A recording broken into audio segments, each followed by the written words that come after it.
All right, welcome back. I'm here in the parking garage once again, and today I'm going to talk about Salchows. Salchow has probably been my main skating objective for close to like 6 months now, double sal that is. I've kind of reworked my Salchow technique over time, and so that's what I'm going to talk about today, especially like how I went about it and the process that I kind of learned my Salchow technique. Salchow is one of the most difficult jumps to break down technique-wise because there are about 1.5 million techniques that people use. In my opinion, Salchow technique is kind of like a gradient, and I'll kind of show you both extremes. But there's not really one perfect answer for how to do a Salchow, but I'm going to show you how I do it today. And I'm going to talk about kind of the different factors in it and how you can kind of find your own Salchow technique. All of these instructions I'm going to give are for counterclockwise rotators, and I'm going to use words like left foot, right foot. If you rotate clockwise, you'll want to reverse those. So if you're rotating clockwise, you'll be going into your Salchow, you'll take off from your right foot, you'll put your left foot in front.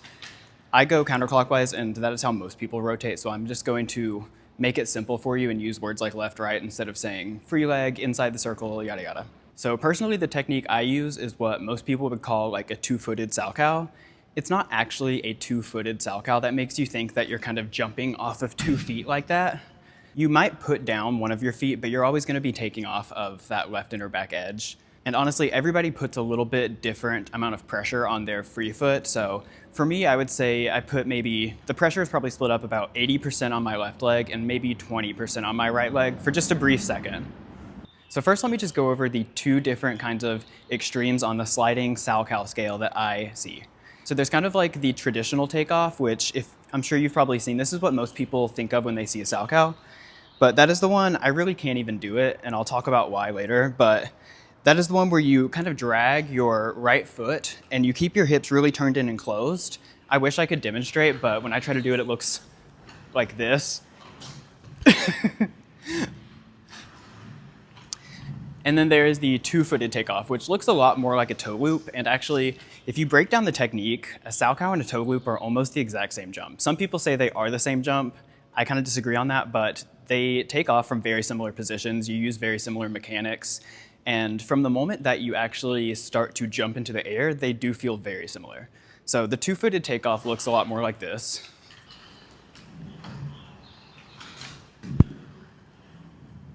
So those are the 2 kind of extremes that I see. You have kind of the really turned in closed Salchow, and then you have the more kind of open, I would call it, Salchow. Some people really swing through with a super open hip, like they might put their foot down super open like that. I try not to do that personally, but again, there's so many variables with Salchow that I'm not gonna try to say exactly how you should do it. I'm just gonna give you all the tools that you can use to kind of experiment around and figure it out for yourself.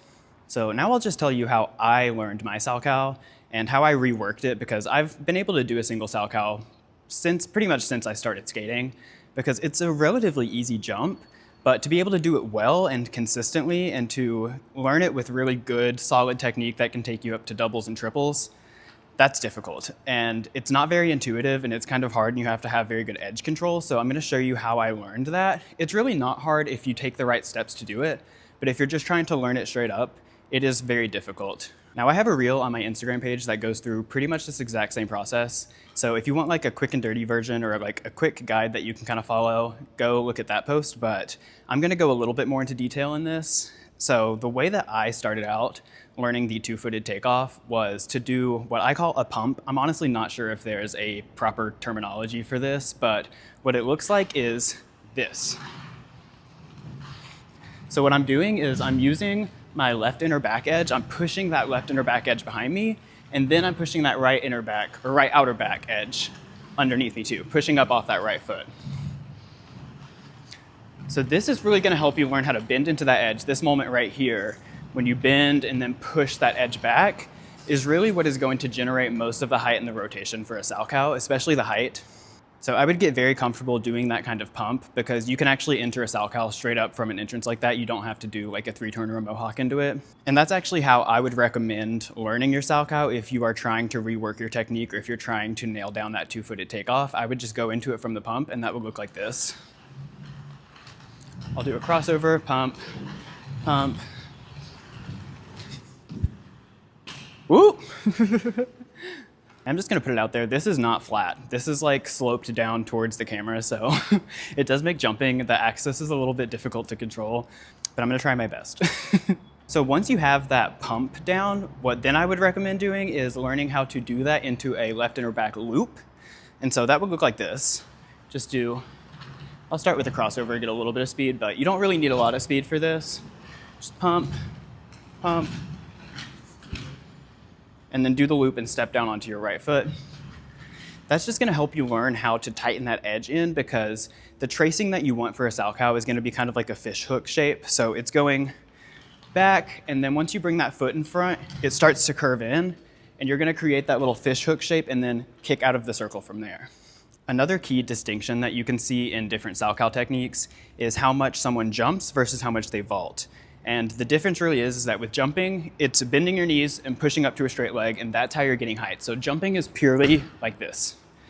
Vaulting, on the other hand, utilizes your speed, and it's a very similar mechanic to pole vaulting. That's why they call it vaulting, is because you can imagine if you're running, a pole vaulter is gonna run, they stick the pole on the ground, and then they lift up over top of it. The same kind of thing happens in pretty much actually all of the jumps. You can vault in all of the jumps. And your left leg, in the Salchow at least, your left leg is gonna kind of represent the pole, and the rest of your body is gonna be the pole vaulter. So for a Salchow, it looks a lot like this, where you push that left foot back behind you, and then you start to rise up over top of it. Since speed is like a big component of that technique, it's hard to demonstrate at a standstill, but I'll try to find either a video or a demonstration for myself where I am vaulting off of like a completely straight leg. You actually don't have to bend your knees at all to jump. I know that sounds crazy, but you can actually jump off of a completely straight leg. Technically, you can vault off of a completely straight leg. I'm gonna correct myself here right quick. I should have used the word stiff, not straight. It is technically possible to vault off of a completely straight locked leg, but I would not recommend that for health and safety and also just consistency in technique. You should still have a little bit of knee bend, but you don't necessarily have to jump through your knee. You can keep that knee completely stiff the entire time and vault off of it still. But you can do like a triple or a quad Salchow without bending your knee, which sounds completely like crazy and unintuitive. But it is possible. Now, I think that the best combination is a combination of jumping and vaulting. I think that that gives you the best stability, because knee bend does provide stability. Jumping off of a completely straight leg and using pure vaulting technique is very inconsistent in my opinion. It depends on the person, but it's a lot more difficult to nail down perfectly because you're using your body weight to really propel yourself into the air. So if you lean just a little bit too far, you don't have much adjustment you can do, whereas if you're bending your knee, you can bend a little bit deeper, you can straighten up a little bit, you have more wiggle room to kind of adjust as you go. And I definitely utilize some of that jumping technique in my Salchow, and I think that it makes it a lot more consistent, it's a lot easier to get height, and I have done a few where they felt like pure vaulting, and they felt great, but I've not been able to replicate that every single time, so I try to use a combination of both jumping and vaulting, and I think that's the best for me. The vaulting technique is the kind of extreme side that is almost exactly like a toe loop. So because you're jumping or vaulting off of a straight leg, you get into this position and then your right foot starts to follow through. It's almost the exact same as a toe loop, except that you're not gonna put your weight over your right foot, your weight's gonna be back over your left foot. So once you've gotten that pump into a left inner back loop, what then I would do is try to step over out of that loop and then cross your legs into your landing or eagle position. This is what I would call an eagle position. It might be more like a high H in a jump, but I would say try to keep your feet relatively close together on the landing when you're first learning it, because that's going to ensure that you have a good axis. The more that you start to split your legs or lift your free leg coming out of a jump, the more you can adjust in the air, which is a good skill to have, but it also means that you can learn techniques that your axis is actually going backwards and you're lifting your leg and compensating for it, or something like that, that you don't notice. But then once you move up to a bigger jump where you don't have enough air time to lift your leg out of it and to kind of flare out of that jump, then you realize that your takeoff is sending you backwards or to the side or whatever. So I try to keep things as clean and tidy as I can whenever I'm trying to nail down the technique. And then once you have that consistent and you feel like you have control over the jump, you can make it bigger and you can kind of flare out of that jump a little bit more. So that next step is gonna look like this. I'm gonna do that pump. I'm gonna start to do the loop, and then I'm gonna try to cross over. So really from the time that you are gonna leave the ground, it's just gonna look pretty much like this. It's almost the same as a waltz jump. I don't try to think about it like a waltz jump because you can get in the bad habit of turning and looking for your jump, which is a thing that you should not do, and I have a bad habit of doing. I call this kind of walk through like a step over.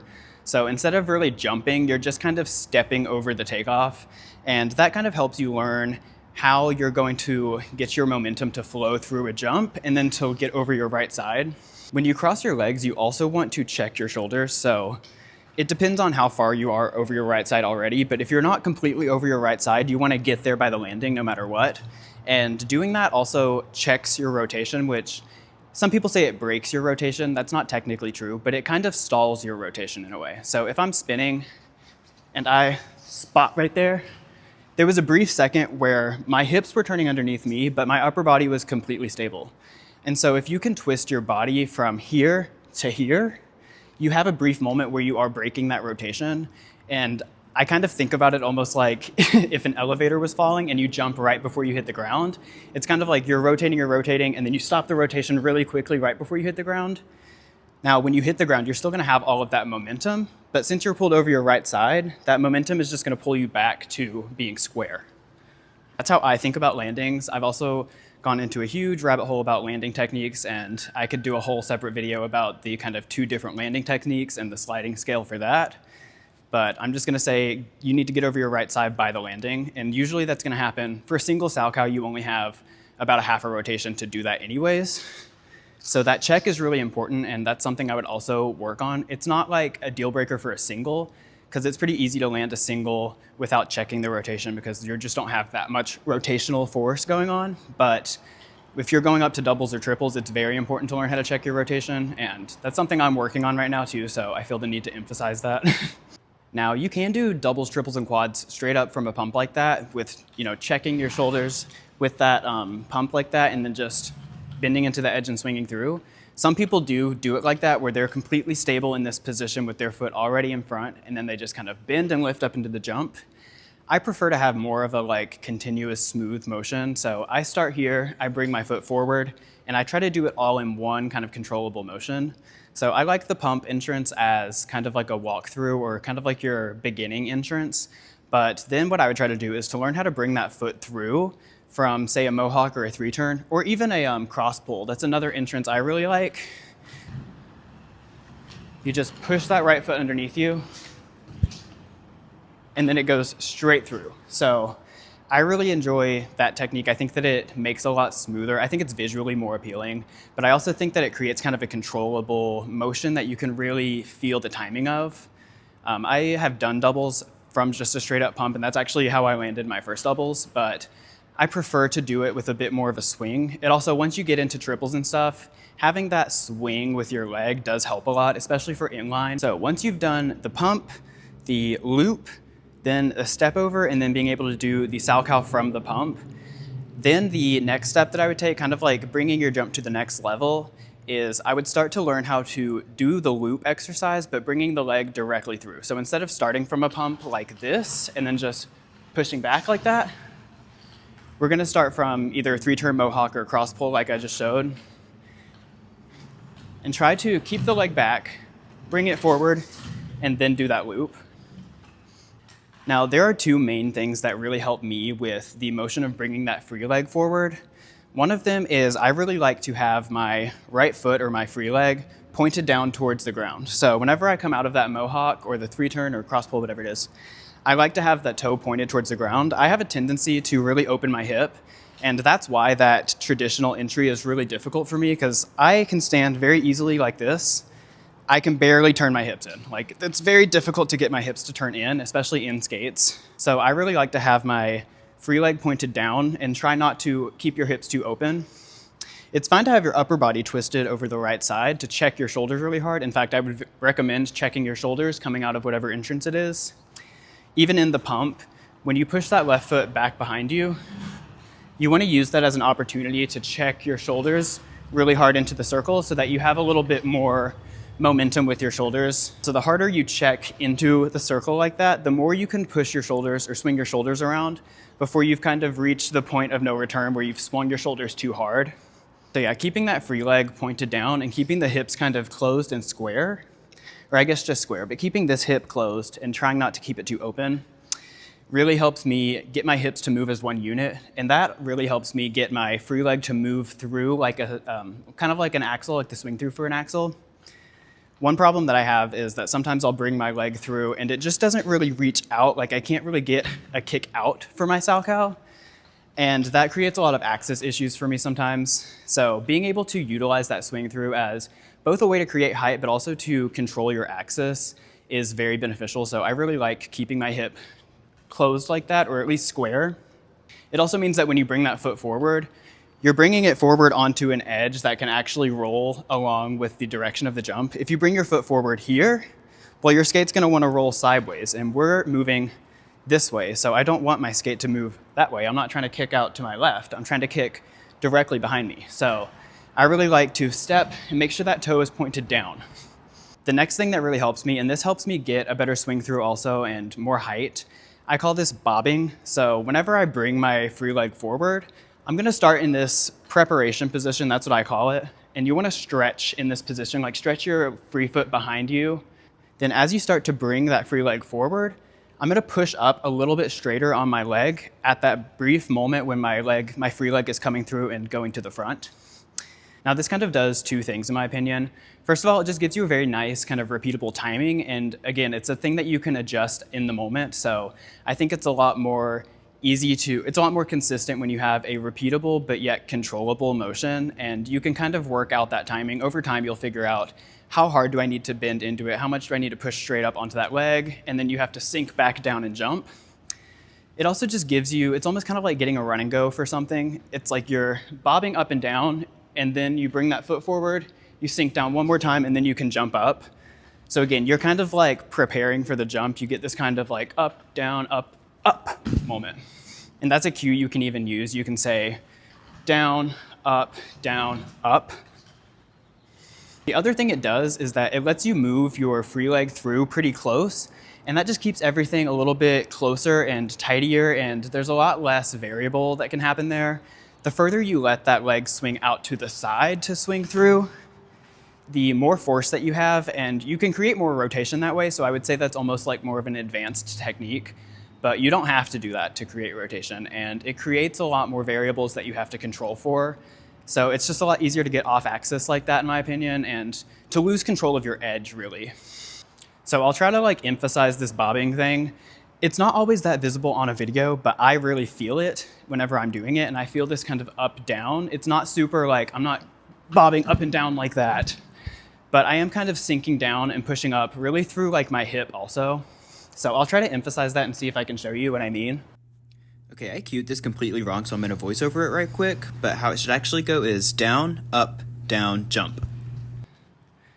Trying to cue it with words is a little too distracting for me, honestly. I don't really think about it like that. I just think about kind of sinking down. It's like you're jumping on a trampoline almost, like you're gonna go up, down, and then jump. Okay, the last tip that I'll give you is that you wanna have a little bit of a forward lean whenever you take off. And actually, it's really more like a backward lean, because by the time you've turned halfway around, I can't demonstrate this, but you wanna be kicking through feeling like your hips are going out first and that your upper body is staying a little bit behind. It's not gonna be like so dramatic that you feel like you're leaning backwards, but you wanna feel like your hips are gonna go up first and that you do have a slight backward lean. Now, I try to think about it as a forward lean because I don't want to get in the habit of turning back and trying to look behind me. So I like to think about it more like I'm leaning forward, and then as I start to rotate, now it feels like I'm backwards. But that is going to help you control your axis, and that's also part of that vaulting technique, that we have to have that forward lean to be able to vault up. And you don't want to vault too much where if you're leaning forward like this and then by the time you take off you're here, that means your axis is going to continue going backwards and you're going to land too far back. So you want to still have a little bit of that backward lean to kind of mitigate any force that's kind of taking you backwards in your axis. Hopefully that makes sense. Okay, honestly, I think that is going to be it for this video. I could probably talk about Salchows for a million years because truly every single person is going to have some little difference in their technique, and I've analyzed so many different skaters and watched how they do it, and I have found some consistencies with how skaters do things, but not across everyone. It's not like there's one perfect technique, and some people, like even with quads and stuff, usually with quads you see one generally kind of accepted technique that works the best, and that's how people are able to do quads. But with Salchow, you see actually a lot of different techniques that people are doing quads with. So that to me says it's really not that important which technique you use, it's just nailing it down and learning how to kind of work through technique to understand like what are the different components, what are the different factors, and how am I getting height, rotation, and distance. Those are all the things I think you need to think about, and also controlling your axis is another big one. But as far as technique goes, you can really experiment with Salchow, which makes it kind of fun, but also makes it kind of torturous when you're trying to learn it and you don't know exactly where to go with it. So hopefully some of these tips have given you a little bit more of a framework for how the Salchow works. Okay, so yeah, I think I'm just gonna end that here. Let me know if you have any questions. I will be happy to answer them in the comments. I know that there are a lot of confusing things about Salchow, and there are so many different things happening in a Salchow. There's so many different factors that affect the technique. So I'd be glad to answer any questions, and yeah, I'll see you guys next time. Bye.